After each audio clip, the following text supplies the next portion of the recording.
In Indian illegally occupied Jammu and Kashmir, Indian troops in their fresh act of state terrorism martyred one Kashmiri youth during a military operation in Nowshera area of Rajouri district today. Indian forces personnel arrested a youth during a search operation in Rafiabad area of Baramulla district. The all-party Hurriyat conference leaders have expressed concern over the unending dark black night caused by brutalities by Indian occupation troops in length and breadth of the territory.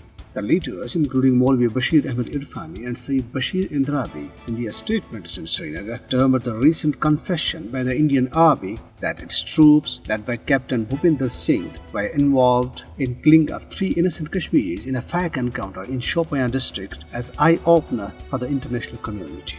It is worth mentioning here that 3 laborers, one of them a teenager, were killed by the Indian Army Captain Bhupinder Singh and his team in Amshipora area of the district on 18th July 2020, and the very next day the army criminally claimed that the slain youth were terrorists.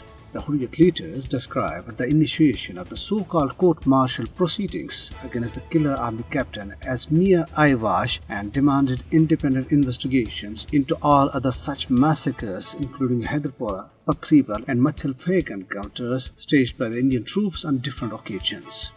On the other hand, an online petition has called upon the Australian Parliament to raise its voice against massive human rights violations by the Modi-led Indian fascist government in occupied Jammu and Kashmir.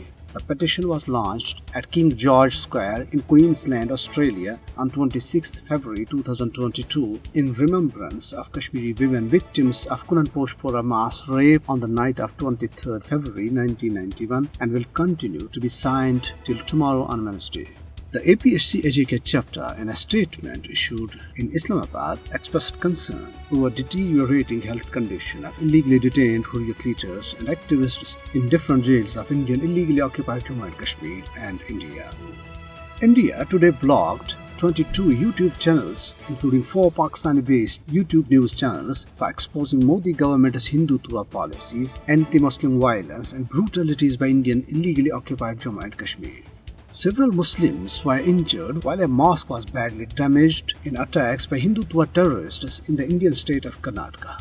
The Hindutva goons pelted stones on Muslims and damaged the Jamia Masjid in Yaradona area of the state. Curfew was extended till Thursday in Karoli district of the Rajasthan state amid the ongoing victimization of Muslims by Hindutva forces. The curfew was imposed after Hindutva activists launched attacks on Muslims, burned their houses, shops and other properties on Saturday.